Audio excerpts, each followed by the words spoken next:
move about the country. And by Affleck, ask about it at work.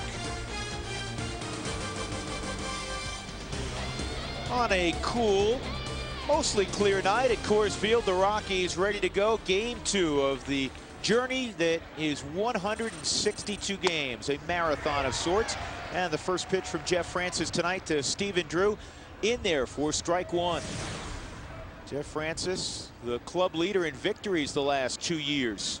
And a breaking pitch out of the strike zone, and it's 1-1 on Drew. Drew yesterday 1 for 4 in the Diamondbacks' 8-6 victory.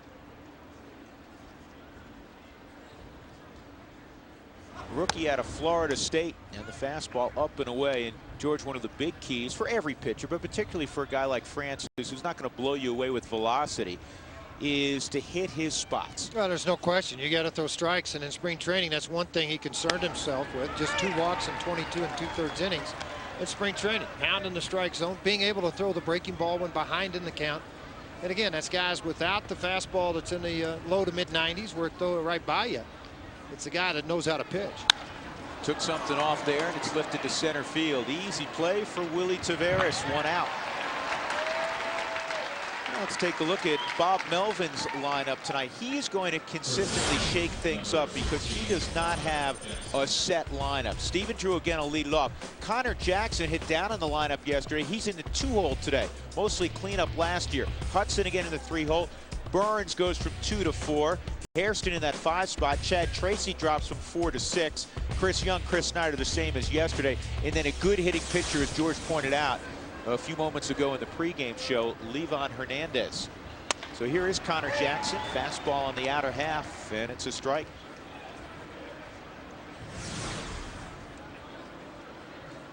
Good season last year for Connor Jackson. They believe he'll be a 20-plus home run guy. And I touched on this yesterday. The Arizona Diamondbacks right now, devoid of a true cleanup hitter, really don't have a guy that you'd project to hit 30-plus home runs. Well, if there's one guy in the lineup, or I should say on their ball club, and he's not going to play every day, that's Clark if he's healthy. He's the one guy that might be able to do that. Everybody else, it's going to be more line drive gap, maybe play a little small ball when they have to produce some runs. But then they got other guys that are going to hit the 15 to 20 home runs. And I think Burns fits that. Connor Jackson, Tracy, those guys all fit that category. 1-2, and it's a breaking pitch that is flared in center field. Give Connor Jackson credit. It was a very good pitch by Jeff Francis. I think he broke his bat. He hit it off the very end of his bat for a 1-out knock. And the numbers on Jeff Francis. Yeah, and it's brought to you by Lakewood Ford Land. You see the game started 32 starts a year ago, 13 and 11, the strikeouts to walk. Very good. Most career wins by a lot. Rock's left-hander. Think about that. 30 in couple of years. He's 6-1 versus the Diamondbacks in his career. That scouting report on the pitcher brought to you by Lakewood Ford Land. Visit our new state-of-the-art location at West 6th Avenue and Sims, or just go online to www.fordland.com. Hey, Georgie. Nice job with that. Thank you. You're welcome. Here's Orlando Hudson, a switch hitter, and he gets a strike to start things out. We were talking about Tony Clark. He's actually the last guy to hit 30-plus home runs for the Diamondbacks. That was 2 years ago, and he did it in less than 350 at bats. That was some kind of season. Yeah, it was very impressive.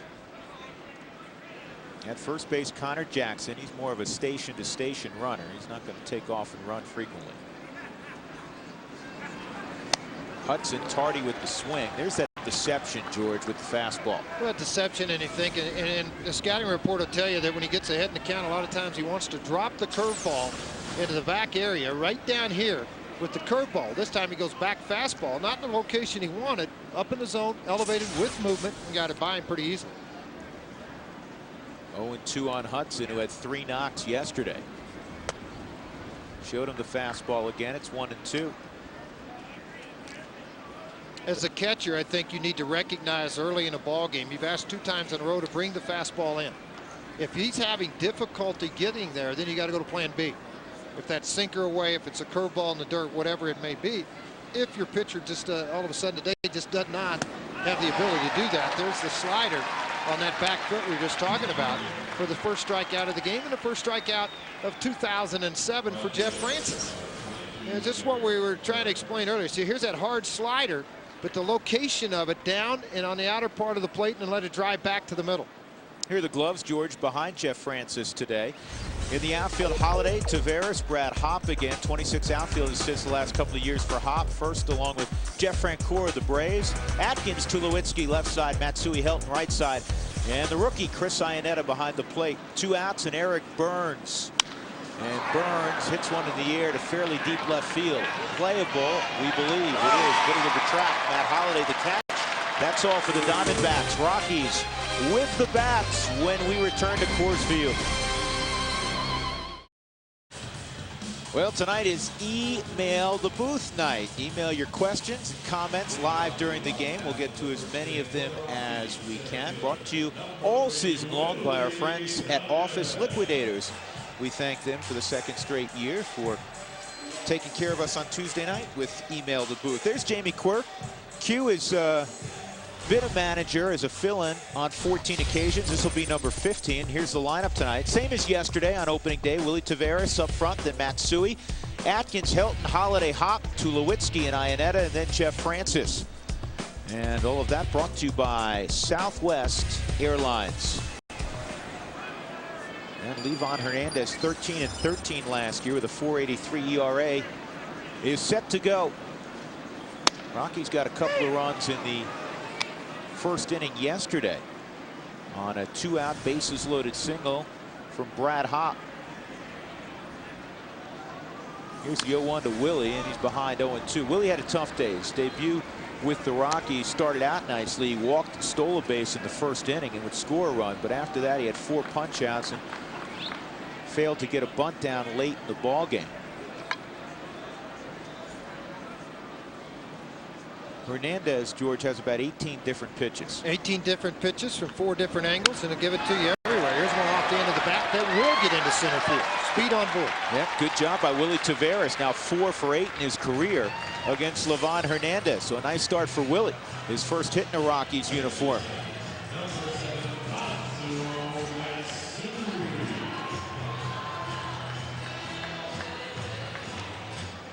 Take a look at today's Panasonic Plasma Speed of Sports.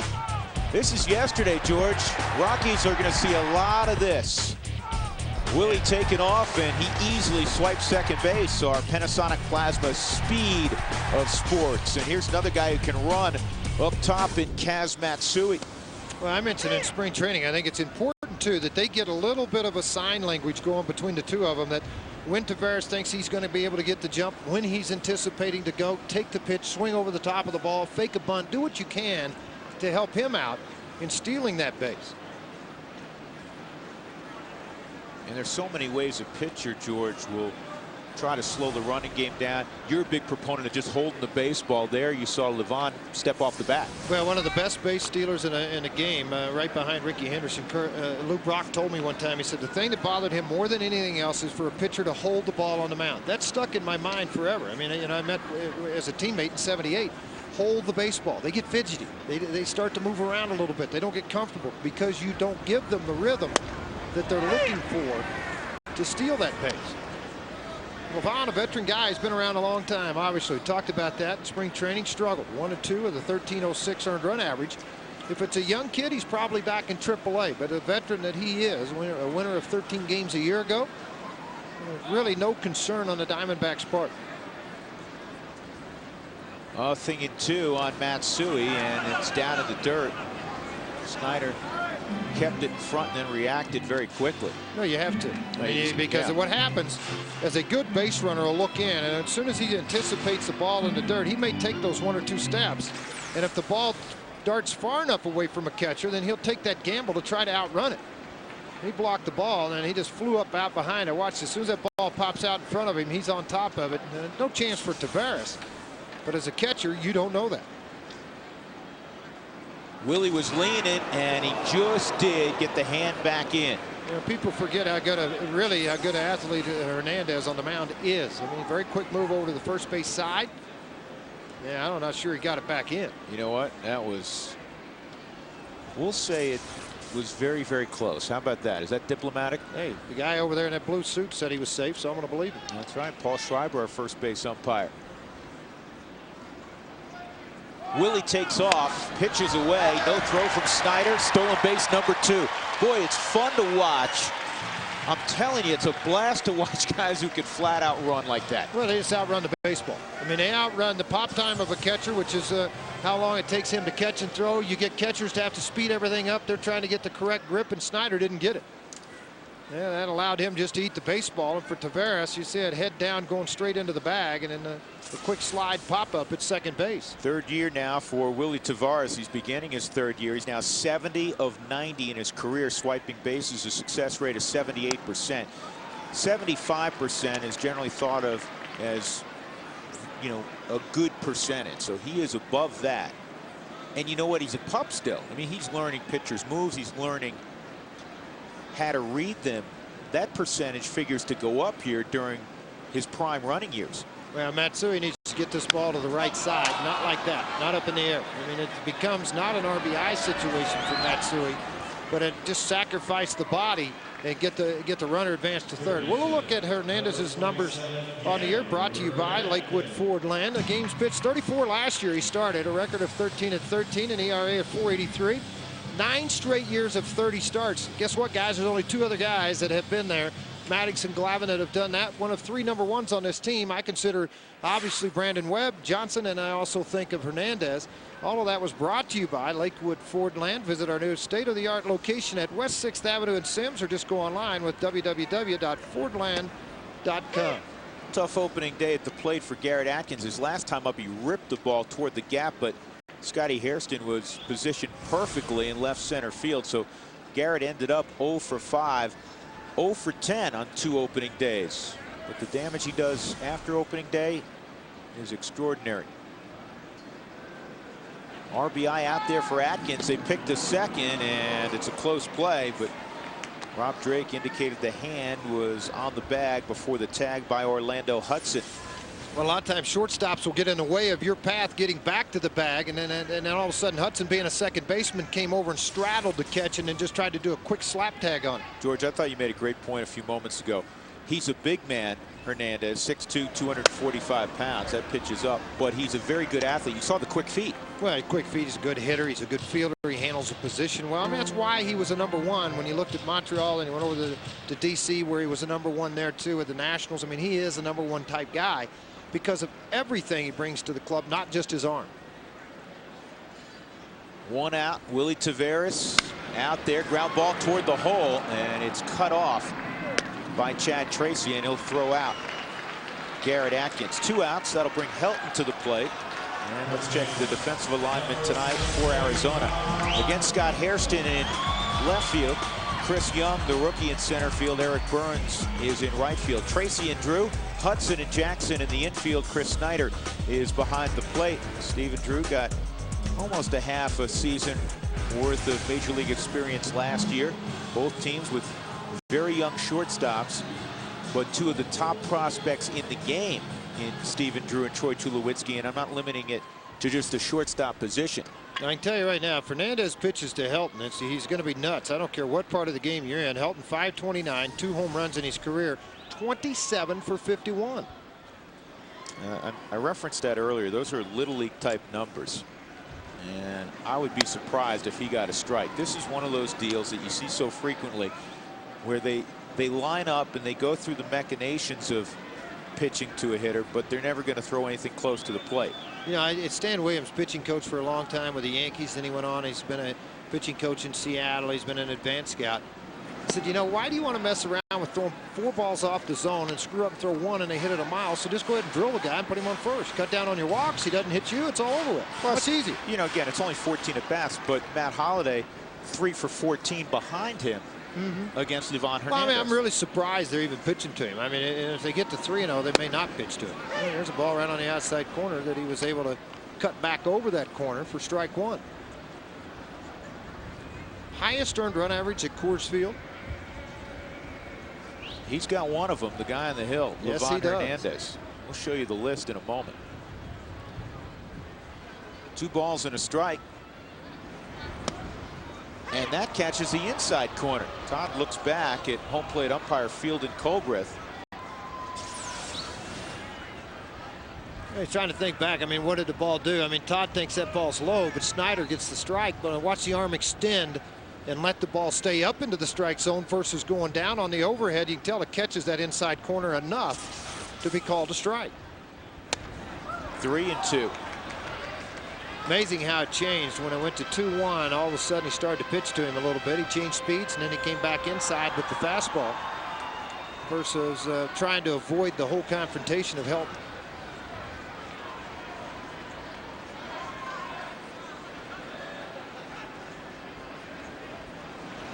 Outside, ball 4. First and third for Matt Holliday here in the bottom of the first.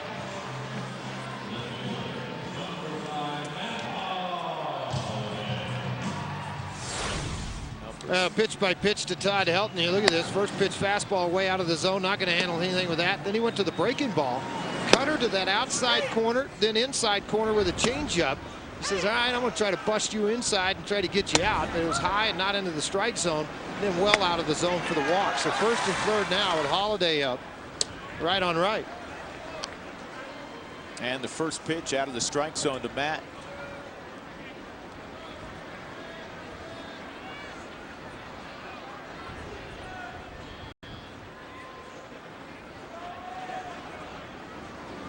And it's fouled off down the right field line and out of play. Interesting conversation with Matt Holliday this winter. He came back to Tulsa, Oklahoma to help raise money for Oral Roberts University baseball. And one of the questions out of the stands was, would you rather face a guy throwing 95 or a guy that with a little bit of movement and less velocity? He said, I'll take the 95 all day long. So guys like Brandon Webb give me fits. Guys like Hernandez that give you all the different arm angles and the cutter and the sinker and the slider and everything else. Has a tendency to get fits. Not this time. Base hit the other way. Rockies will take a 1-0 lead. Tavares crosses home plate. Holliday's first hit, first RBI of 2007. And one of probably about 130 you're going to see cross the plate with Holliday up. I mean, this guy loves to be in a money situation, meaning that it's an RBI. And he took advantage of a ball away from him. Didn't try to pull it. Didn't pull off the ball. Stayed on it. Look at the head. Look at the extension. Look at the arms. Didn't try to roll over. Didn't try to drive it to the left side. Drove it to the right side. Hit the pitch where it was presented to him. And as a result, the Rockies take a 1-0 lead. And Brad Hopp steps in. Big day yesterday for Brad. 3 for 5. Drove in the Rockies' first 2 runs. That pitch away. Let's take a look at that graphic we alluded to a moment ago. Highest ERAs all time at Coors Field with at least 10 starts. Brian Ricard, former Rocky, with the 10+ ERA. Hideo Nomo had the no-hitter here, but had an ERA over 8. Scott Ellerton, we wish him well. He's still injured with Kansas City, but on that list is Livan Hernandez. Took something off there. Brad Hopp's out in front. It's 1-1. And then the other side of the coin, lowest ERAs at Coors Field when you look at the top 5. Jeff Francis is among the top 5. He's actually 3rd. Exactly. Francis has pitched extremely well at Coors Field through his career. Actually, he's 5th. He's tied for 3rd. Tied for 3rd on the list at 4.25. Right? Yeah. Brandon Webb, Frank Castillo.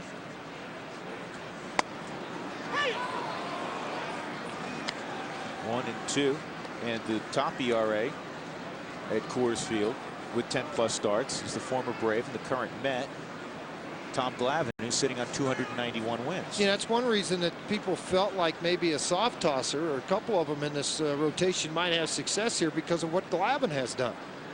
Change speeds, change location. Ball and 2 strikes on Brad Hopp. Helton's at second base. He walked Matt Holliday with a single to drive in. Willie Tavares is at first base. 1-0 Rockies, bottom of inning number 1.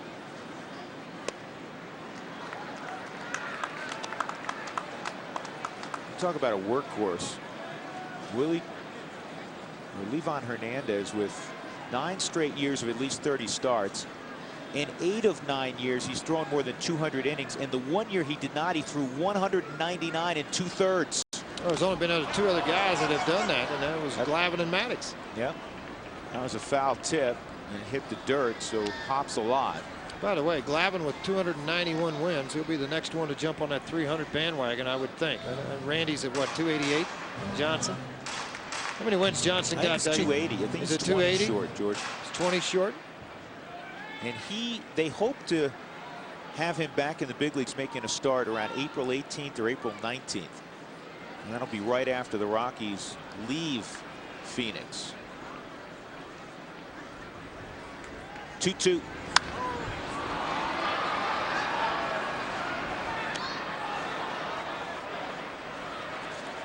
Hop, you may recall, started very strong last year. 5 for 9 in 2 career opening day starts, 2 for 4 last year. And also had that walk-off ribby in the 10th inning. Yeah, Randy Johnson, 280 wins, only 147 losses. A little update for Rockies fans. Dave Veers and Mike Dejean both here today, threw off the mounds as extended spring will kick back up again here at the first of the week. We'll give the kids about 3 days off there and allow them to place themselves where they're going to be, and hopefully those two guys will get back in pitching shape, be ready to go.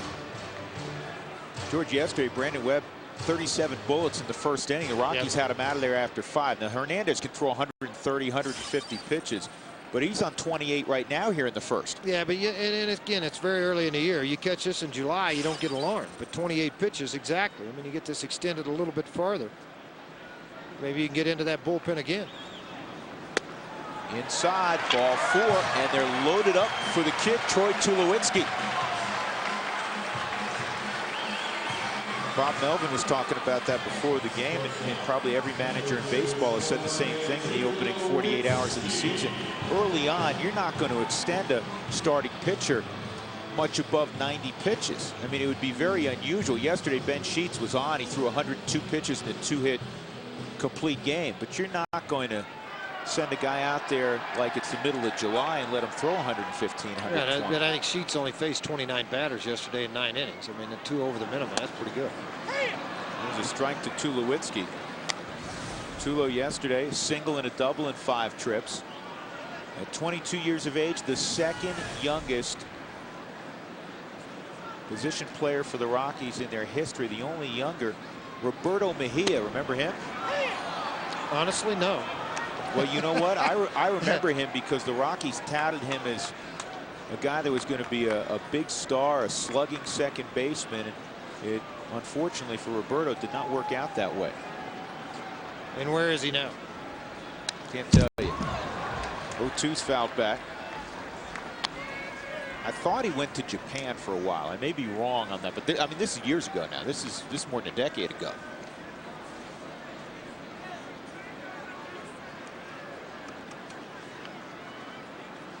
Bases full of Rockies. They're up 1-0. Tulowitzki a chance to really open up a nice cushion for Jeff Francis early.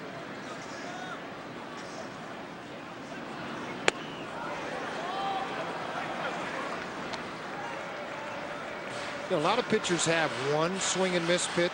Hernandez has about 5. Because of the arm angles that he delivers the pitches from, the tilt where he puts his wrist in the position it is to get more of a downward break versus a side break. He's staring in Snyder.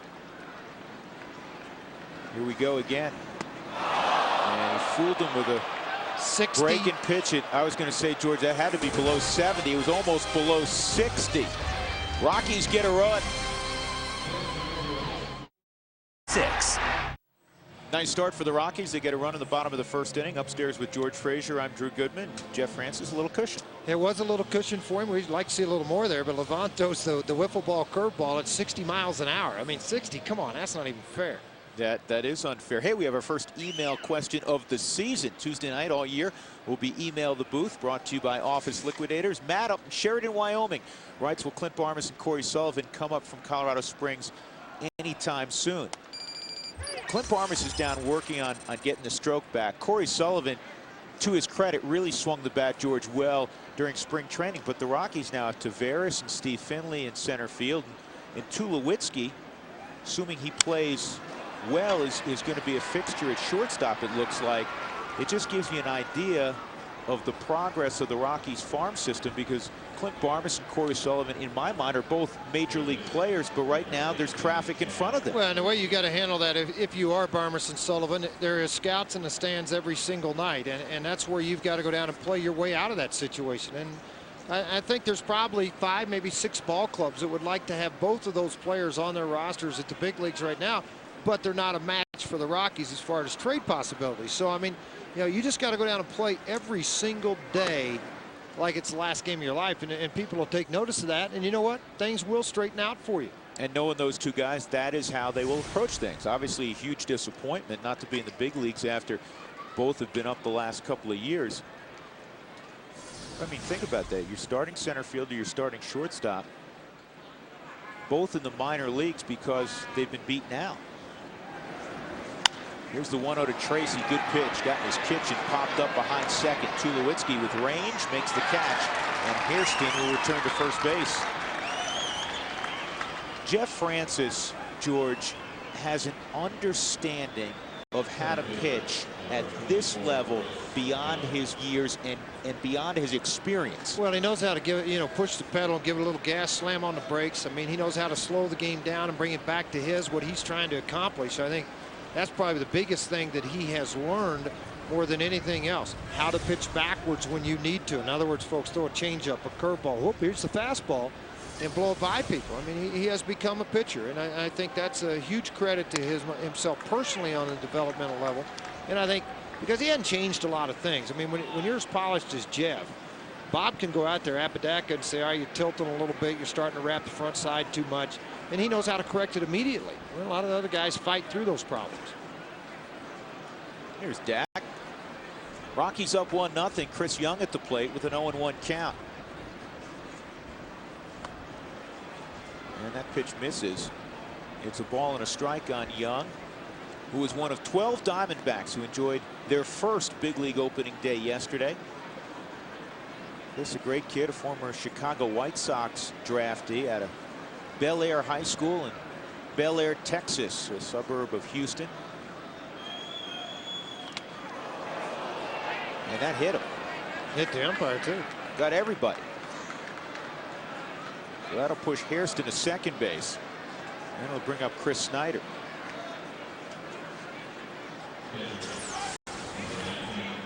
Well, you get all those things out of the way right out of the chute. Just caught him there on the leg, ricocheted up, caught the umpire in the arm, too. George, it was the trifecta because I believe Ionetta got a piece of it also. Yeah, he might have got it. It may have nicked the glove. Yeah. Well, that's not the same as getting whacked in the arm and in the side.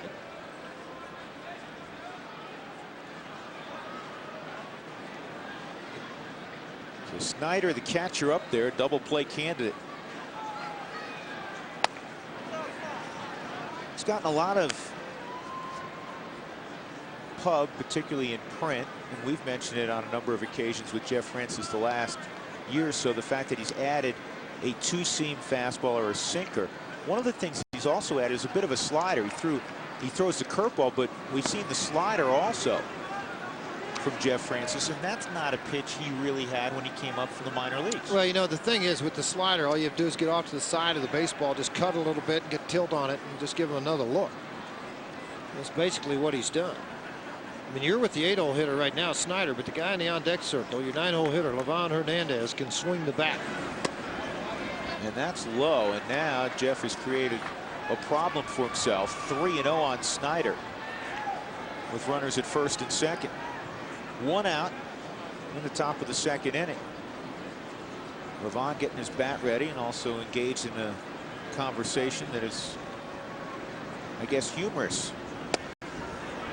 There's a strike, 3-1. Hey, quick update with the Houston Astros in action at home, taking on the Pittsburgh Pirates tonight. Jason Jennings making his Astros debut, the native Texan. And the Pirates lead at 1-0. JJ through 4 innings has allowed a run on 3 hits. No walks. He has struck out 5. And this ball is lined to center field. And here comes Taveras. And the throw is going to be cut off. And now we have a problem at third. 2 guys ran into each other at third base. And the Rockies will get the out. A base running blunder by the trail runner Chris Young, he ran up the back of Scott Hairston, who got a stop sign from Chip Hale, and he never recognized it. So the Rockies get a second out there with Livan Hernandez coming up. Huge help, too, because Hernandez can swing the bat. The base is loaded. I mean, it just really trips up a lot of different things here. And that's where Young rounded the bag. You've got to pick up your third base coach. Watch what he's doing. He slammed the brakes on. And now all of a sudden here you got to chase it back the other way, helping the good feet over to Tulowitzki. He runs down Young, makes the tag, and Hairston gets back to third base. Maybe you get out of this deal without any damage. 8-3-6 on the putout. Can't fall asleep though on Hernandez, who slashes that fastball and hits it foul down the right field line.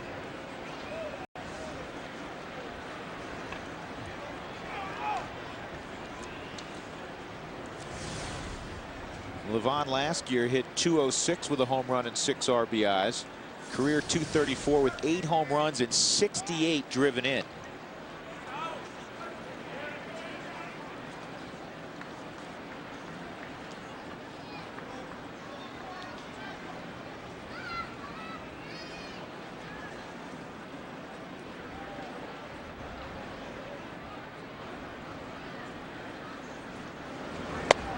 Did Hernandez go? No swing. They check it out with Paul Schreiber.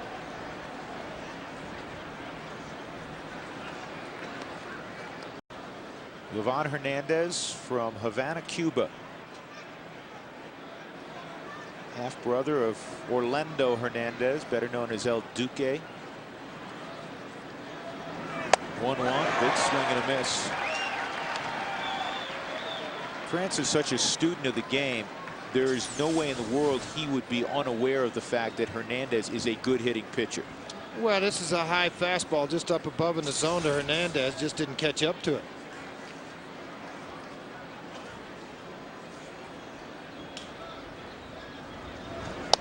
Tried to throw the breaking ball, just really worked under that very poorly. I mean, that's not typical Jeff Francis. 71 miles an hour, and it just had a loop in it. Didn't finish that off at all. Actually, you're happy when that ends up way out of the strike zone. Boy, you're telling you want a yo-yo. I can tell you that. You want to bring it back in a hurry. 2-2 fastball at 89, and it's fouled back.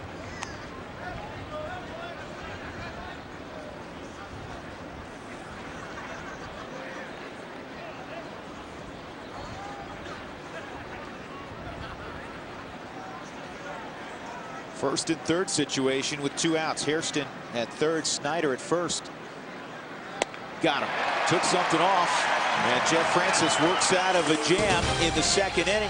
The Rockies lead at 1-0. Bottom of 2 upcoming. Field game 2 of the season. The Rockies up 1-0 as they get ready to swing the bats. Chris Iannetta will lead it off. And let's go a couple blocks away. Tim Ring's in the studio tonight. Tim, what do you know? Hey, Drew, the Barry Bonds watch underway in San Francisco, but who would have thought we'd watch him steal a base? Did just that in the opening inning, first since May of last year. Didn't help, though. The Padres whipped the Giants 7-0 today by the Bay.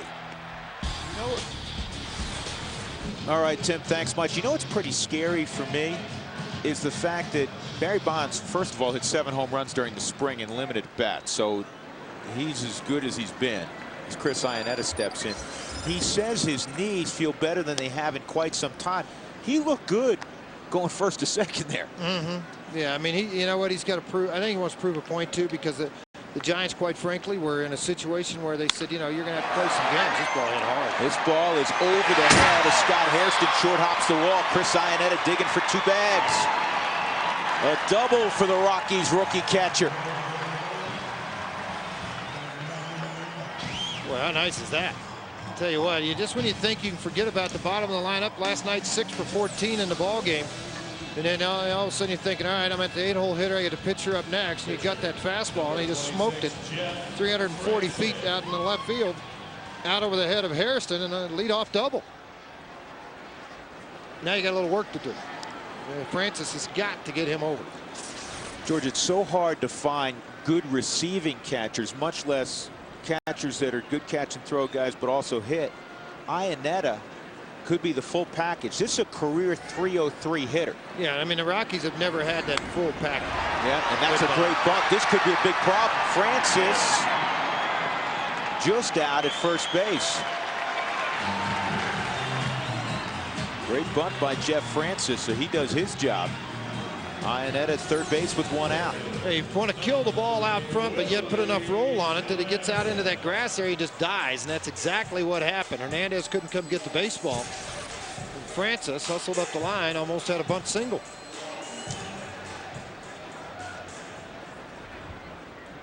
One final note on that Giant game, the Padres winning 7-0. Barry Zito's debut on the other side of the bay. Moved from the East Bay. 5 innings. He gave up 3 runs, 2 earned on 4 hits, walked 2, struck out 2. See the Giants and the Dodgers perhaps this week on Fox Saturday Baseball. But Tavares, not an RBI guy typically through his career. He's hit .243 with men in scoring position. I mean, they're talking about a guy that's a speed guy. Just slap the ball and get on base, steal a base. Now has an opportunity for an RBI with 1 out. And with a slower runner on third base, they'll bring the infield in halfway.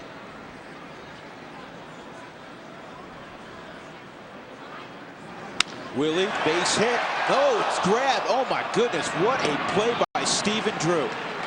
And you know why now? He was the #1 pick of these Diamondbacks. His range, his ability to react to the ball very quickly, and he had to here on a ball hit extremely hard by Tavares right back up the middle.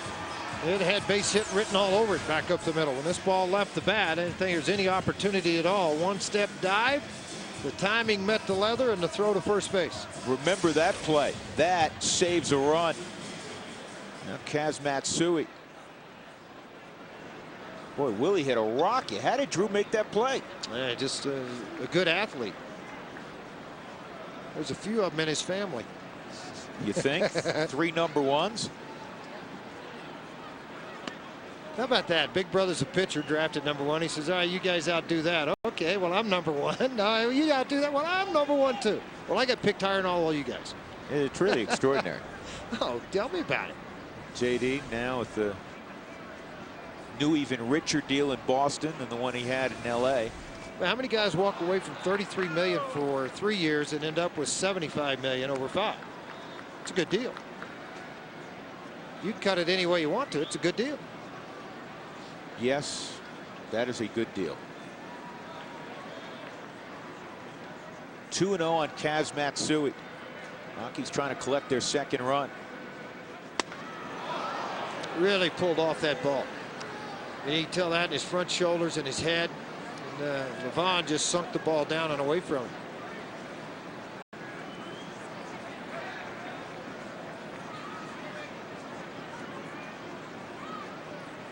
Ionetta at third base. And Matsui has not looked comfortable on either one of those 2 swings. Kaz yesterday 2 for 4.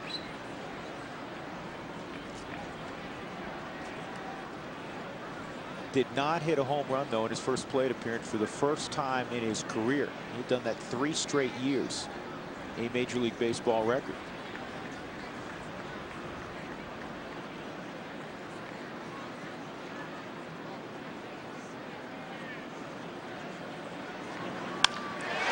That is a base hit to drive in Ionetta. Nice job by Kaz Matsui. Fooled on 2 pitches to level the count. He found something he could handle, and he rips it right back through the originator. 2-0 Colorado. Yeah, you know, wonder what Hernandez might be thinking about, because he made him look silly on 2 off-speed pitches down in the dirt, and then all of a sudden tries to sneak the fastball by him, and as he pulled off, that ball ran right back to the middle of the plate for Kaz. He just made him pay for it. Good job of hitting by Matsui. Not particularly a good job by Hernandez to come back with the fastball after throwing 2 breaking balls in the dirt. Let's see how quickly Matsui gets the wheels going with Atkins at the plate. Not here, and the pitch is away. Ball 1. Garrett hit the ball on the ground to Chad Tracy his first time up.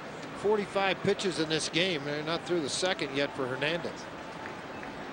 Matsui swiped 306 bases in his big league career in Japan.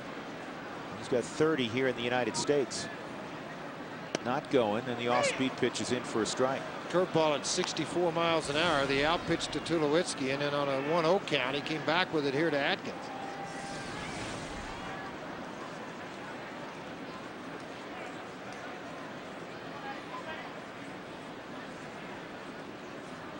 There he goes, and it's lined right at the third baseman, Chad Tracy.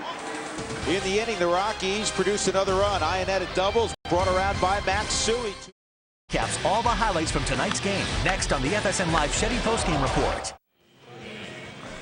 Chris Iannetta with a double over the left fielder's head. Scott Hairston, and he came around on a Matsui hit, 2-0. Let's check in with Keith Blyer first time tonight. Keith. Yeah, nice to see Kazmat coming through. Yesterday, Drew, I was sweating, not gonna lie. Today I'm a little bit chilly. What a difference a day makes, but it is not bad down here at field level as Stephen Drew steps in to face Jeff Francis. Now, some very informed Rockies fans may be wondering what Jeff Francis is doing on the mound this evening. Well, he has actually appealed a one-game suspension, and that takes us back to spring training mid-March when Jeff Francis was facing Kevin Kuzmanoff of the San Diego Padres. Now, a lot of things preceded it. Doug Brocail of the Padres had hit 2 Rockies batters over 2 days, and here's what Francis does. Throws behind Kuzmanoff and gets tossed. Now, Major League Baseball steps in and suspends Francis for 1 game. Because of the appeal, he is out here tonight giving up a base hit to Stephen Drew as we speak. Probably will meet with Major League Baseball officials in late April when the Rockies are in New York to face the Mets. Clint Hurdle was also suspended 1 game. He is sitting out tonight, as you have mentioned, and Jamie Quirk is the boss. But the lanky lefty on the mound pending appeal, Drew. And you're right, it would be a 1-start suspension. What they do with starting pitchers, they suspend them for 5 games. Most rotations have 5 pitchers in them, so it's a 5-game suspension, and that's what he's appealing for, throwing behind Kevin Kuzmanoff. 1 ball to count on Connor Jackson with Stephen Drew at first. Tell you what, Drew is very impressive offensively, and I remember, George, as do you, when he came up, and he swung the bat well last year. I mean, he didn't look like he was over his head playing in the big leagues. He hit .316 last year in 56 ball games. Well, I don't think he's over his head. Again, people need to understand something at home. When you draft a player, sure, you're looking at his natural ability, but there's about 12 categories you're looking at, and baseball intelligence is one of those. Think about it. Drew and I just talked about this. He had one brother #1 draft pick, another #1 draft pick. He's grown up around baseball his entire life, so his baseball IQ was very high and very far advanced. 2-0 on Jackson, a dangerous hitter. And that misses inside. Now it's 3-0. Second time Francis has fallen behind a hitter, 3-0 in the ball game. 2-0 Colorado. The hits are even at 4 apiece.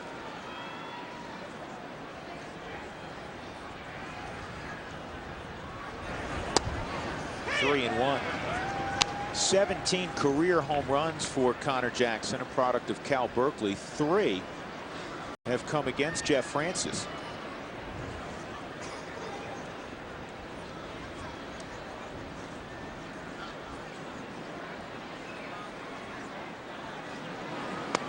And ball 4. So now the first 2 have reached here in the 3rd inning against Francis. And you're getting in the middle of that order. The 3-hole hitter, Orlando Hudson, coming up. Let's check another email. This from Rich in Aurora. What does the term off gap mean? Dan O'Dowd used this term several times when he was up in the booth last Friday when we broadcast from Colorado Springs. The off gap is the opposite field gap. So right now Orlando Hudson hitting from the right side. His off gap would be right center field. And hitting coaches talk about this all the time. Having a hitter utilize the whole field or the big part of the field, that's straight away or to the opposite field. Tavera steps back, makes the catch, and well, a lot of that, Drew, started out solid throw in to hold the runners. With the new terminology in baseball, I mean, that's like glove side, arm side, all that stuff that comes into it. You know, he finishes the slider where he should on the other side of his body, and you know, he sink the ball to the outside corner versus to the off corner. And I mean, it's just all new terminology that's thrown out there instead of saying, you know, he hits the ball to right center gap better than he does left. He's an opposite field power hitter. you know, he's got opposite field power. Now they talk about off gap, and they talk about it's just a new wave of terminology that has come out in baseball.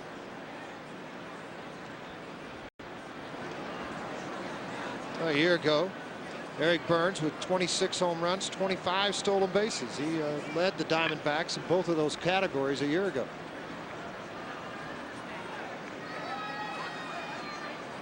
Burns, the offensive star for Arizona yesterday.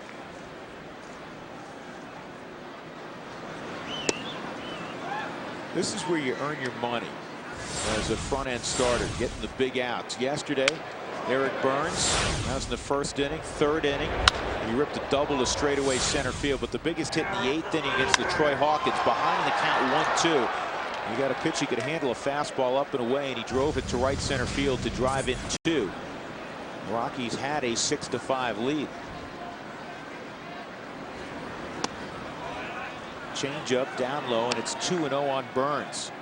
Speaking of using the off gap, that is something that Burns really was focused on doing during spring training, and it was a very productive spring training for Burns. Hit well over 300 with power.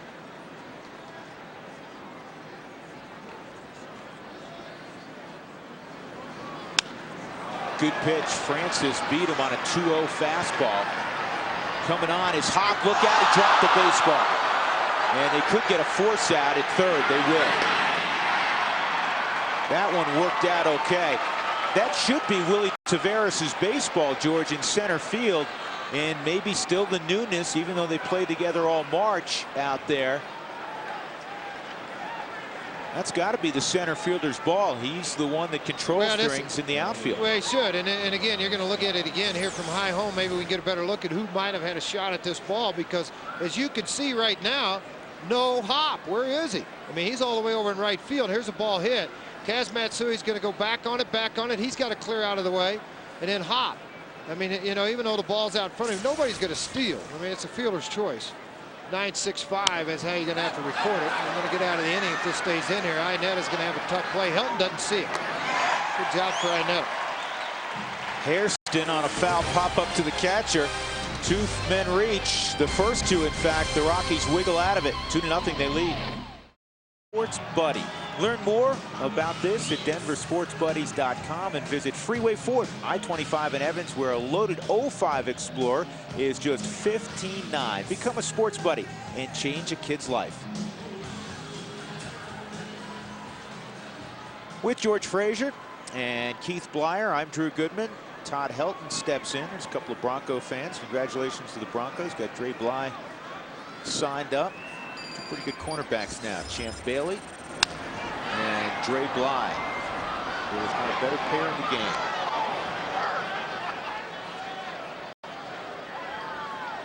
Helton walked his first time up, would reach third base. Rockies are running the first or running the second against Livan Hernandez.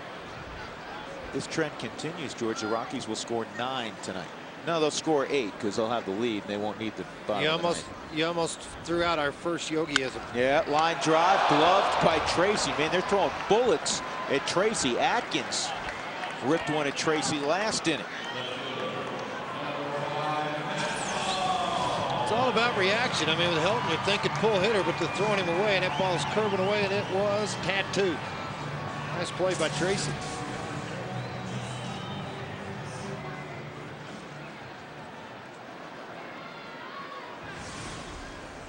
Holiday, an RBI single to right field his first time up. And then he swings at the changeup and misses it.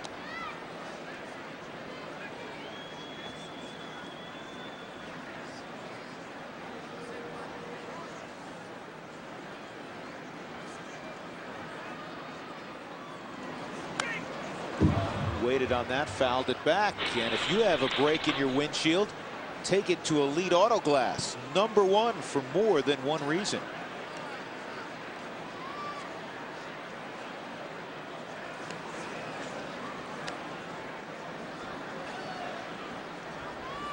Matt last year, .326 average, 5th in the National League, 34 home runs. He drove in 114. Boy, the hard thing about Hernandez, in a big power swing like Holiday has, and the way he likes to fire those hands, is to make yourself wait wait, because you're not going to get a fastball much above 85, 86 miles an hour, but because of everything else, it's going to look 100.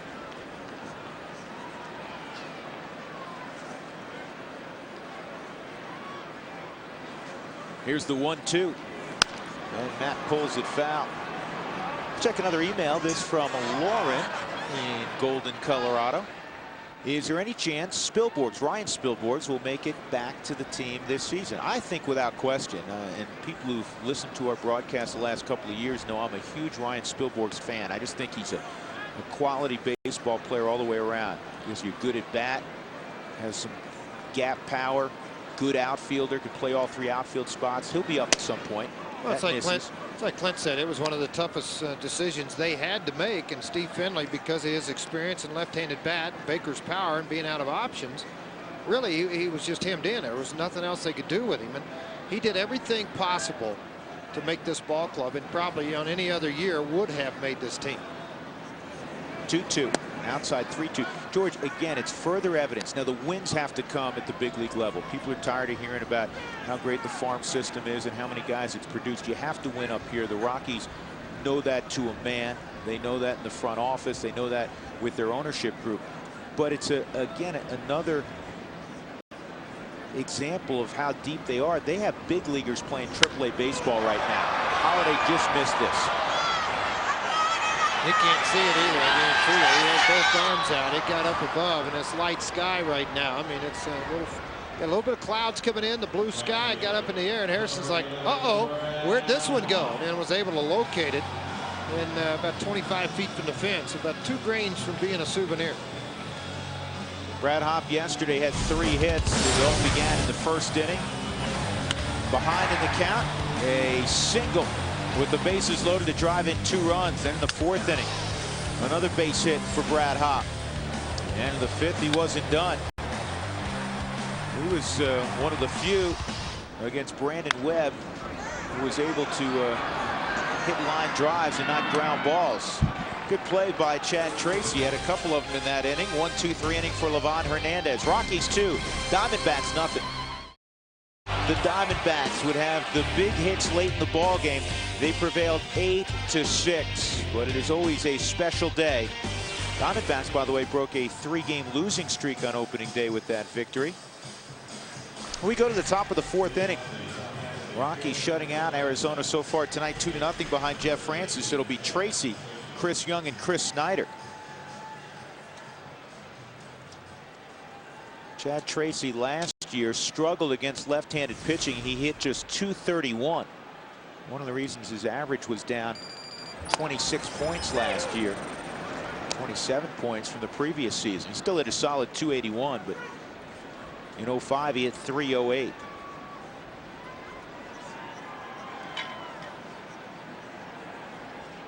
Curveball and a beauty right on the outside corner. It's 0-2. One thing that convinced the Rockies that Jeff Francis could be a #2 guy in the rotation is how far he extended himself after his rookie year into ball games. He averaged 6.2, basically 6 2/3 innings per start a year ago. And that rookie season was just a little over 5 innings per start. So, and that's what you look for in a #2 guy that can get you into that 7th inning on a steady basis. And George, though it came up in the month of September, the league only hit .250 against Jeff Francis, and a good portion of the year is down in the 220s. Well, one thing, that he was one of the few pitchers in baseball a year ago to have less hits than innings pitched, 199 innings and 187 hits. So, you know, that's another testament to his success. 117 strikeouts, 69 walks. That .250 average, 10th best in the National League. 1-2 on Chad Tracy. Gets a curveball, and Todd Helton will flip over to Jeff Francis. 1 out.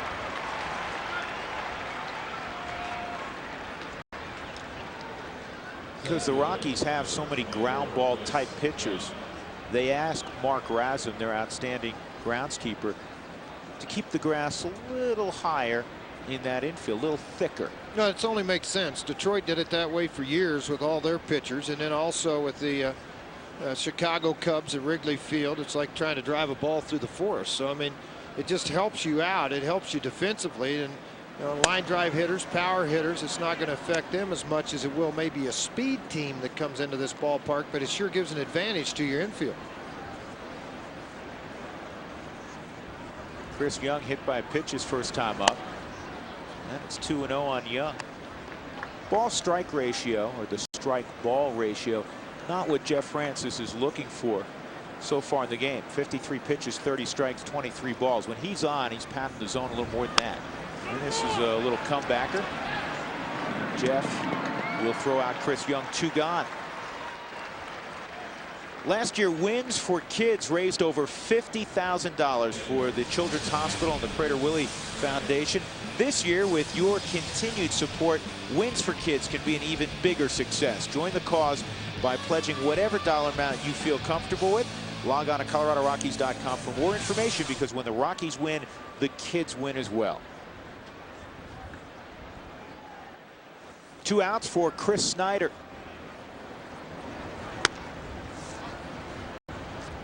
And don't forget about the value pack brought to you by Coca-Cola. $49 gets you 4 tickets, 4 hot dogs, 4 Cokes, a parking pass, and a whole lot more. There are 6 value games in April. Purchase the Coca-Cola value pack online at theColoradoRockies.com.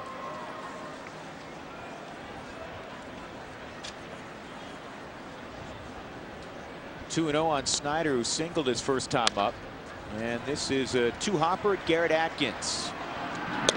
Good inning for Jeff Francis. He matched the 1-2-3 inning of Livan Hernandez. Middle of 4, Rockies 2, Diamondbacks nothing. So far, so good. Bottom of the 4th inning, the Rockies with the only 2 runs in the ball game. Drew Goodman, George Frazier upstairs as the Rockies get set to look at Troy Tulowitzki. Our Affleck trivia question of the night: who has the most career at bats versus the Rockies? There is, by the way, Glenn Allen Hill. And with the traffic yesterday, the busyness of an opening day, we didn't officially, well, we did it during spring training, but officially welcome Glenn Allen Hill to the Major League Club. Former very good big league player himself. Glenn Allen Hill was working in the minor leagues with the Rockies last couple of years. Now he's the new first base coach. Dave Collins now in the minor league system of the Los Angeles Dodgers. Glenn Allen also worked with the outfielders. Good addition. This ball back up the middle. Drew's going to cut it off. And he fires low, picked up by Jackson, and Tulowitzki's retired. 13 seasons in the big leagues for Glenn Allen. 271 hitter with 186 home runs. You guys overlapped, George, didn't you? No, he came up actually at the very end of my career. He was just starting out in the minor league system, so I missed out on him. But he was very well liked as a player, and then I think when he got here to the big leagues, the Rockies realized that he could be an asset to their minor league system. He touched an awful lot of these young players as they came up through the minor leagues. So I mean, you know, that was part of it. Alan Cockrell, the new hitting coach for the Rockies, obviously being in AAA and being around the Garrett Atkins, the Matt Hollidays, and the list really kind of goes on. I mean, Tulowitzki and Iannetta, you saw them for short time frames in spring training when they were there, and Iannetta for the 2 weeks he was in AAA. But you know, he's touched a lot of these guys that play in this game. Hop, particularly in right field, was an asset to those guys. This ball is pulled to Tracy, who's been busy tonight. High throw, Jackson off the bag, safe at first on the throwing error by Tracy. See if the Rockies can capitalize. First error this season for Tracy.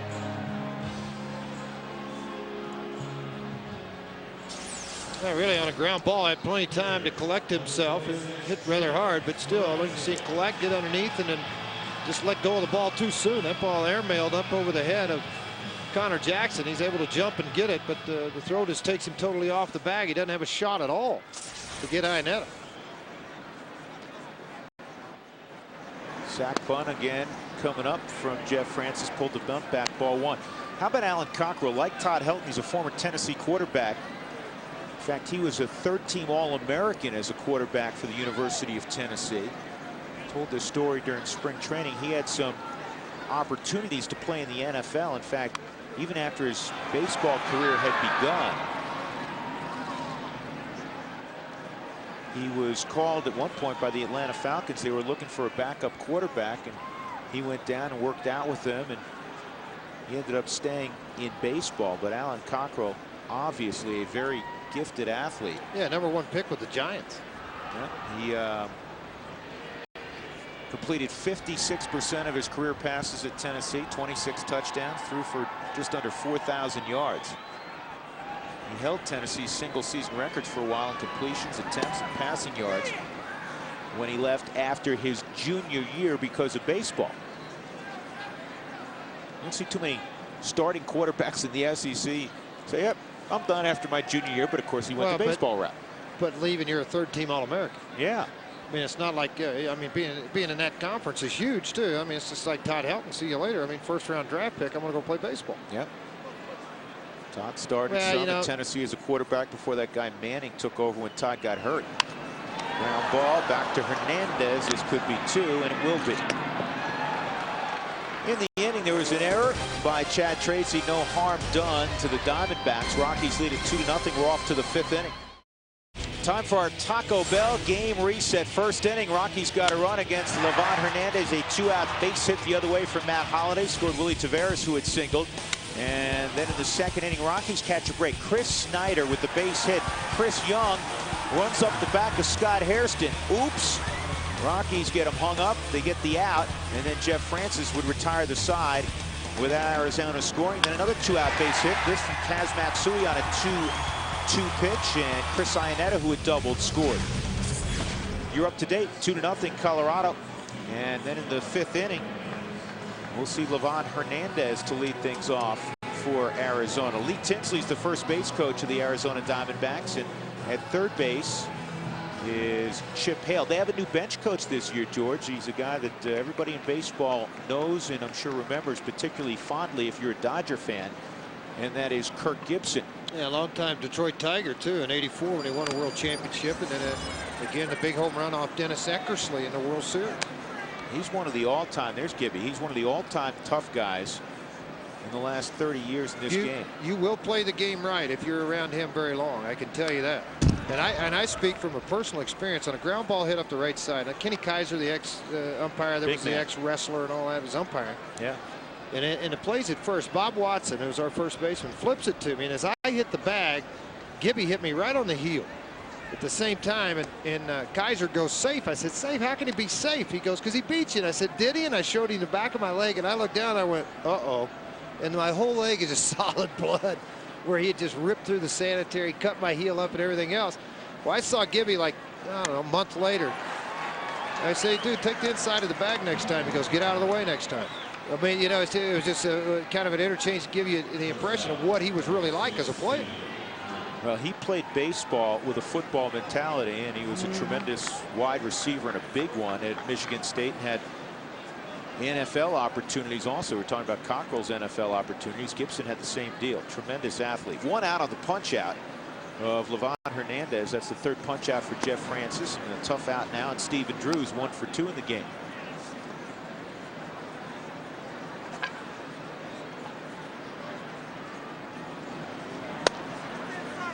Just missed off the inside corner. 2-0.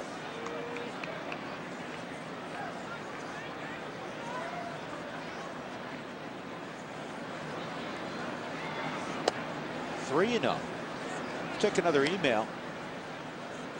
This from one of my favorite ski towns, Breckenridge. Patrick, what's up with the new Arizona uniforms? Can you change unis anytime you want? No, you have to petition Major League Baseball. There's all sorts of licensing agreements, but this has been in the works for really since the new ownership took over in Arizona for Jerry Colangelo. This has popped up left field, holiday territory, and it is now a base color of Sedona red. They wanted to get back to a native color of Arizona, and the first time they marched into the ballpark at High Corbett Field in Tucson, you thought the Houston Astros had arrived. Yeah, you're looking down at your paperwork and you say, wait a second, the schedule says Diamondbacks. Yeah, I kind of felt that way too the first time I saw the uni, but something else to get used to. Jackson's been aboard twice, a single and a walk. Curveball's down low. Jeff's mixed his pitch as well, and George, he's been able to battle back when he's been behind in the count in this ball game. Well, they helped out a little bit too. I mean, you know, that's the thing. When they ran into the out at third base, and it helped set up some things for him. They've chased some pitches up in the strike zone against him. I mean, Jeff's just being Jeff. I mean, that's the best way to put it. I mean, he's pitching behind when he needs to, and the ability to get the ground ball out. He's had a couple of atom balls. This ball's hit well left center field. Long run for Holiday, and he's not going to get there. Jackson around second will stop there. Fortunately, he hit that to the deepest portion of Coors Field. I know it says 415 in center field, but where he hit that ball in the corner, it's 424 feet. Yeah, and I'm not saying anything else about it. I mean, I just whacked Francis right there. As soon as I say he's pitching so great, he get a ball up, and Jackson smokes it into the left center field gap. And you know, you're almost thinking about if the guys with speed and the ball's hit into this area, you hope it one hops into the stands. This doesn't, and then the relay system set up perfectly. Holiday out to Tulowitzki. You want that strong arm on the front side of a relay, and it was there. Jackson has swung the bat well in his career against Jeff Francis, and he does it again with that double. 2 outs though, and here's Orlando Hudson, a strikeout and a fly ball to center field, and excuse me, foul ball there. Hudson swung at a pitch up out of the strike zone, as did Hairston early in this ball game. It tells you that deception, just not picking the ball up. How about the story? Did you read about that today? Orlando Hudson noticed that Peter Coors was at the ball game yesterday, and he said he really wanted to not only get his autograph, but he wanted to meet Peter Coors. This is a base hit to left. Holiday coming hard. Can he get Jackson at the plate? And it's not going to be in time. And now a runner moving up, and Hudson halfway between second and third as the ball got away from Iannetta. So a single for Hudson, who got his autograph and his meeting with Peter Coors yesterday, and it's a 2-1 ball game. Third RBI on the season for Hudson, too. That line drive base hit to left field. Holiday back a little deeper, gets a clean feed here, and then just airmails it out all the way to the plate. Jackson runs pretty good for a first baseman ahead of the throw from Holiday, and again, when Hudson recognized the throw going to the plate and they let it go through, with his speed, he advanced into scoring position. Well, those are the little things. Good play by Hudson, moving up scoring position for Eric Burns. Time run at second base. And there's a base hit to right. Will he challenge Hop's arm? Here he comes. Here comes the throw to the plate. It is in time, safe though. Good slide by Hudson. And Eric Burns, who hurt the Rockies yesterday, comes through here in the 5th to tie up the ball game. Well, all this happening with 2 outs. A mistake fastball up, put Jackson on the double with 2 outs, and then the line drive base hit to left field by Hudson, and then now here Eric Burns takes it to the right side with a pitch that was away from him. I mean, that's the same thing he did yesterday against LaTroy Hawkins. A ball up, out over the plate, didn't try to pull it, hit it out of the reach of Todd Helton into the outfield, and then Hop got on top of this ball. Typically would not see that many hops, and I think that tall grass you talked about earlier may have hampered this throw a little bit to the plate. And a pretty good slide by Hudson out into the foul territory side. So the arm tested by Chip Hale, new third base coach of the Diamondbacks. They've managed their AAA team the last 2 years. He's taken off with 2 outs and put 2 runs on the board.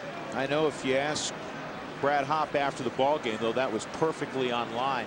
Normally from that distance, Brad's going to throw the ball all the way in the air to the plate. Sometimes, as you know, George, in your haste to get the ball out of your glove, you may not get the perfect grip on the baseball and get the seams the way you want them.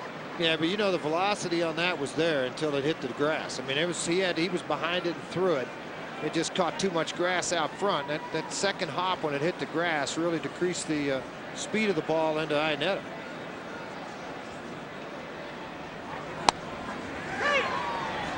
Oh, 1 at the plate on Scott Hairston. 2 runs here with 2 outs for the Diamondbacks. A 2-out double.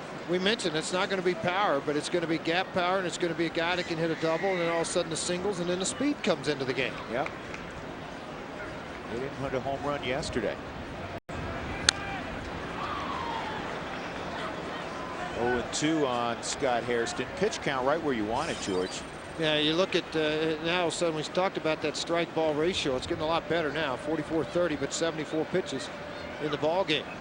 If you're, as you always say, if you average 15 an inning, you're doing a nice job. That's pretty sound.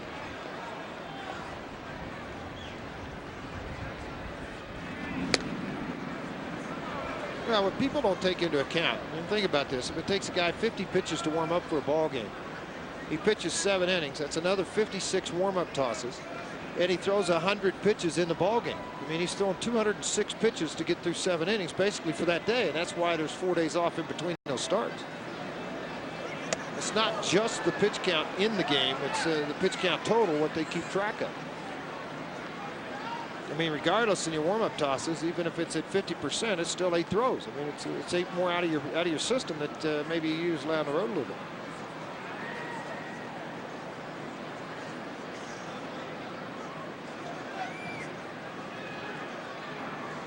One-two on Hairston, and he lifts it in the air to center field. In the inning for the Diamondbacks, 3 straight two-out hits, a double and a pair of singles from Hudson and Burns, and the Diamondbacks have tied up the Rockies.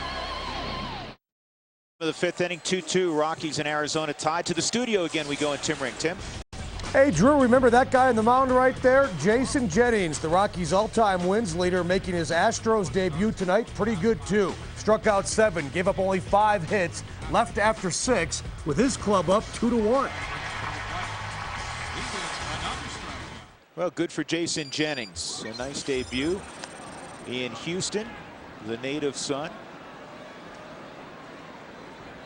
Baylor University. Livan Hernandez against Willie Taveras. Willie 1 for 2. He should be 2 for 2. Here's a drive left center field, and it's cut off by Hairston, who got a good jump. To answer our Affleck trivia question with 1 out in the 5th inning. Affleck! Who has the most career at-bats against the Colorado Rockies? I'm going to guess to say Luis Gonzalez. Affleck! Nope, Steve Finley. 674 career at-bats, but he's not going to get any this year, George. Well, you hope not. No. I mean, that's not a given, but you hope not. Gonzo's second, 665. Then Jeff Kent. Changeup's a strike to Kaz Matsui. Kaz with a 2-out base hit in the 2nd inning to give the Rockies their 2nd run. But Hernandez, 1, 2, 3 innings each of the last 2. Yeah, you start to let him get on a roll, and I mean, things start going his way. He's a guy that just survives. You never go away from a ball game Livan Hernandez pitches and say, man, he just blew everybody away.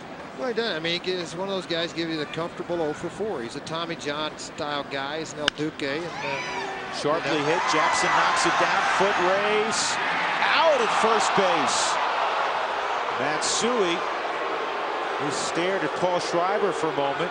Yeah, pretty good. Alan Hill didn't say anything. No, that's pretty good awareness, too, on the fact that Hernandez recognized who it is at the plate. When the ball was bobbled at first, he'd already made his move. You're taught as a pitcher, ball hit to the right side, move immediately, don't hesitate. You see when that ball's hit. Livan, we talked about his athleticism. Good call. Yep, I think it was a pretty good call. Paul Schreiber was sitting right on top of it and able to make this call. Jackson with a backhand, hit up off the heel, recovered, got the ball, good feed. See, it's a look you're going to get a really good shot. Just how close that was, but a good call. Atkins takes ball 1. Let's check an email from Pueblo and Ryan.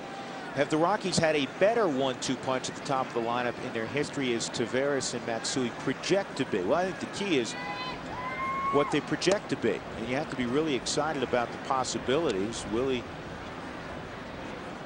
just in his 3rd year. Matsui trying to turn around his U.S. big league career.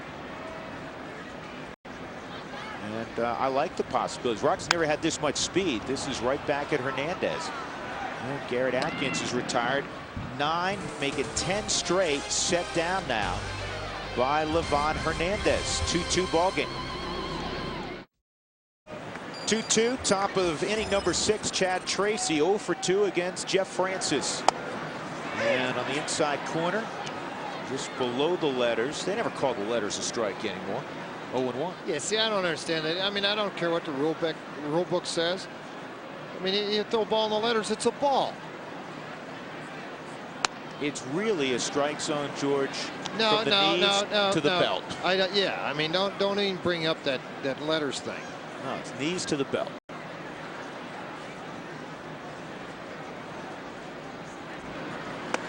Changeup, gorgeous. 1-2. Well, I just like the way he tilted that ball. I mean, he got on top of it, and he moved it away from him, and that's what I liked about it. A good pitch. Now you're ahead in the count. Make the pitch for the out. Don't make a mistake. Easier said than done. I mean, that's one of the easiest things. You're sitting at home. I'm sitting up here. Drew's up here with us, and you're watching. Go, yeah. How did you make that pitch? You know, well, it's a little harder game to play than you think. Those guys with the bats, they practice a lot too.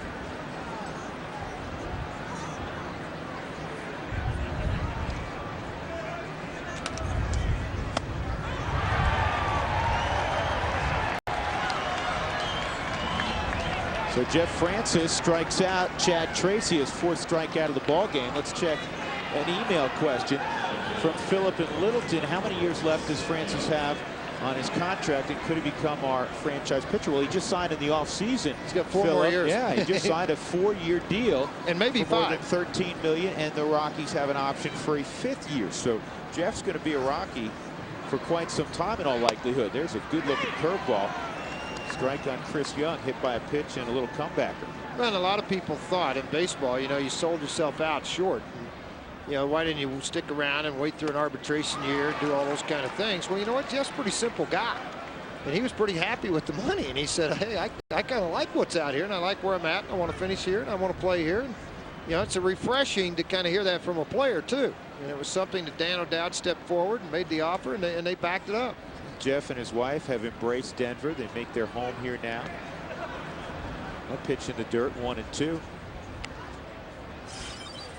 Check Jeff Francis's speed range, brought to you by Panasonic. Yeah, a high at 91, and then a changeup or a breaking pitch at 68. Yeah, 68's the off speed, obviously, and more than likely a changeup more than a curveball.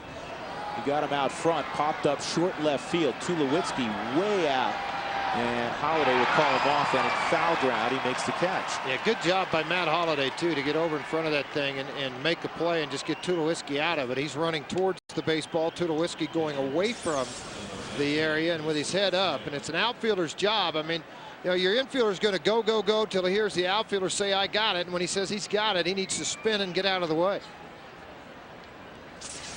2 outs, nobody on. Chris Snyder will come up. Paul and Penrose, which offseason move by the Rockies will help them the most this season? Swung on and missed. Well, that probably we'll have to wait and see how the season unfolds. You know, you like the possibility of Taveras in center field with the speed, and Jason Hirsch, who's in the rotation, the top prospect of the Houston Astros, and one of the top pitching prospects in baseball. He came as well in that trade for Jason Jennings. LaTroy Hawkins, tough day yesterday in his first day in his new office at Coors Field, but LaTroy picked up to handle the 8th inning. Jose Mesa had that role last year. They're the candidates, at least.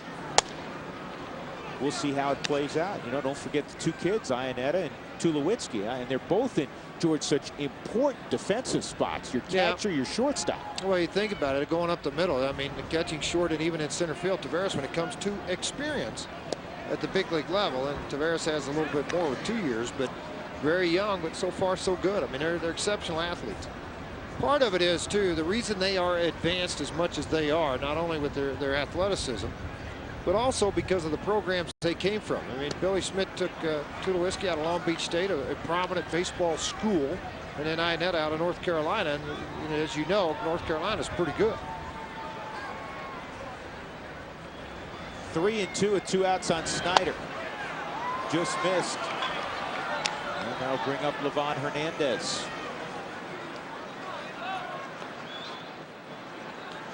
And Francis wanted to get Snyder there and leave Hernandez to the 7th inning. And if you just joined us, Clint Hurdle serving that 1-game suspension. That's why the shot at Jamie Quirk. He's managing the ball club tonight. And I think if mentioned, didn't you tell us earlier, 15th time in his career that he has done this. Yeah, so it's not new to him. No, and it goes back to his days in Kansas City. He filled in for Tony Muser a couple of times. 6 and 8 when he this is pulled foul. 6 and 8 when he is managing the ball game, but it still goes on the ledger of the manager of the club on an everyday basis. So win or lose, it won't be Jamie Quirk who picks up the win or loss in his managerial career. It'll be it'll be on the ledger of Clint Hurdle. Right. Clint again sitting out for a situation with the Padres during spring training. I want to tell you very quickly at home, the official magazine of the Rockies this month, read about Jeff Francis, Aaron Cook, Brian Fuentes, and take a look at the life of a top prospect, Joe Kashansky, in his first Major League spring training. It can all be picked up around Coors Field or any Rockies dugout stores, or just call 303 Rockies today. Hernandez has struck out both plate appearances against Francis. Here's the 1-1. One more of those, and he'll have the trifecta. Quick question from Ryan as we check our office liquidators email the booth. When will Ubaldo Jimenez get a chance in the big leagues? George, he has top of the rotation stuff. Yeah, you know what, but right now everything's just kind of stacked up. I mean, you know, when you think about the 5 starters that are here, then you also put into that mix Brian Lawrence, who's had a pretty good success. He's on a rehab right now. Well, he's at the here, ballpark today. but he's on a rehab, 30-day rehab. He's not eligible to pitch for the club as of right now. He's going to have to start for Colorado Springs on Thursday. So there is a backlog of them, and with young pitchers particularly, if you're not going to fit in somewhere in a rotation where they want you, or a spot into the bullpen, then you're better off making that start every 5th day and continuing your growth at the AAA level.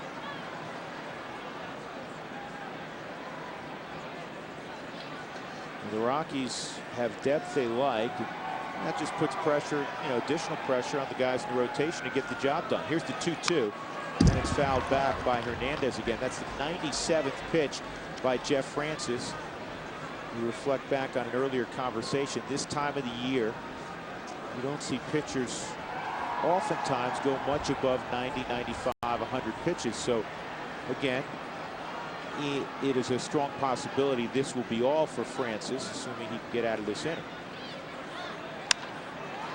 And he should here on a fly ball to right field. So Francis leaves Snyder aboard. Middle of inning number 6. The Rockies 2, the Diamondbacks 2. The 3H club coming up. Helton, Holiday, and Hop.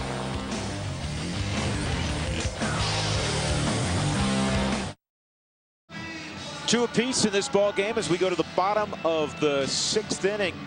And it'll be Todd Helton to lead things off against Livan Hernandez. Let's check in again with Keith Blyer downstairs. Keith. Yeah, that 3H club that you speak of. This will be a fun inning for the Rockies. Of course, I'm way out in center field, just hanging out with the center field camera crew. Wave everybody, show some personality. Not quite. It's a party out here every night. Trust me. You know, there are a few, yes, Drew. They can't hear you. Yeah, they're not paying any attention. He can. Right above us is one of the new additions to Coors Field. Above the batter's eye and just below the rock pile, Coors Field, Drew and George, has gone green. Those are solar panels up there. Now, I'm no expert. I'm guessing they work better during day games and provide some energy thanks to XL here at Coors Field. A couple other new additions as Todd Helton takes the first pitch of this at-bat for a ball. There are brand new electronic scoreboards on the facade of the upper deck, and each one of them is 169 feet long. I got up there with a ruler earlier today and measured.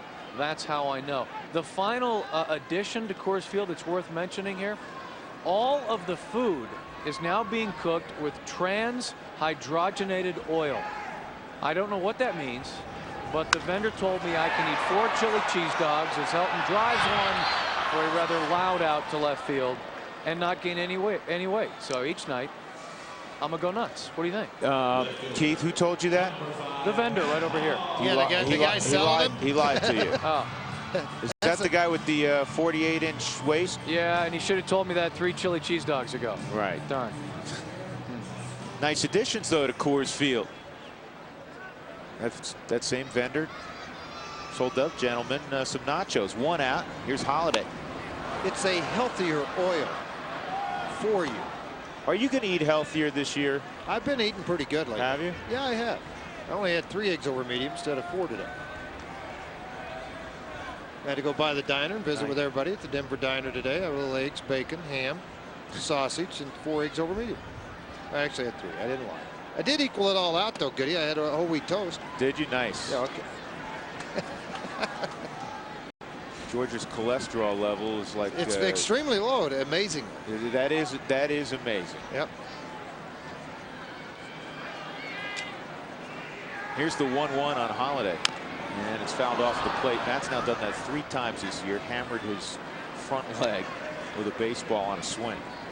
All right, I'm going to tell a quick story for everybody out there. You get to know a little bit more than you want about us, but we had an under-over at breakfast on a Sunday in Cincinnati last year. Our crew was gathered for breakfast, and there was bacon in the spread, and everybody before George had come back. Hold on. Here's the 1-2. Tell this quick. 2-2. Well, before George came back, we all said, all right, what's the under-over on how many slices of bacon Frazier would have? People were throwing out 6, 7, 8, knowing how George eats. Now, wait a minute. You got to explain. They were small. Folks, 14. Everybody with the over one. But 14 slices of bacon. No, wait a second. I'm going to defend. I grew up in the country. All right. So, I mean, the only thing, I'm dead serious when I say this. My mother, 90 years old now, she is just absolutely wonderful. But the only thing we went to the store for was milk and butter. I mean, everything else is made right there at the house. So I'm used to sitting down, and if you're still hungry, you just keep eating. And she would, it was 2 meats every night, 4 or 5 vegetables. You had desserts of all kind. I mean, yeah, it was good cooking. Holiday swings through that breaking pitch, second out. And breakfast being my favorite, of course. That was not like 2 or 3 trips and we were adding it up. That was on the initial trip, 14 Yeah, I went back. Brad Hopp with 2 outs. Yeah, 2 outs. I didn't stop on. there. It was crispy, too. It was good. The Rockies had a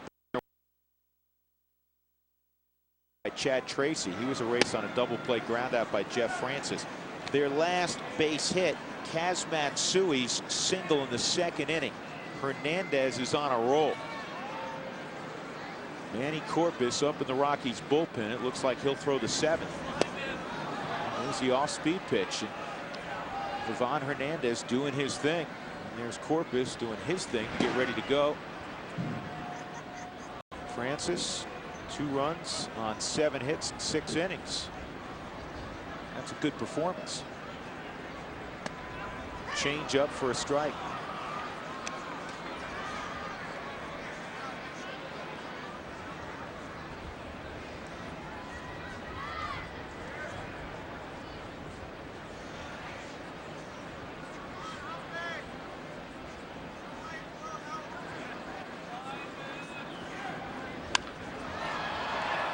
Brad waited on it, but it's an easy play in left field for Scott Hairston. Well, Livan Hernandez has really settled in. 2-2 ball game as we head off to the 7th inning. Today's call to the bullpen is brought to you by Comcast Digital Home Phone Service. Call 1-800-COMCAST for unlimited local and long distance. Manny Corpus into the ball game for Jeff Francis when we return to course.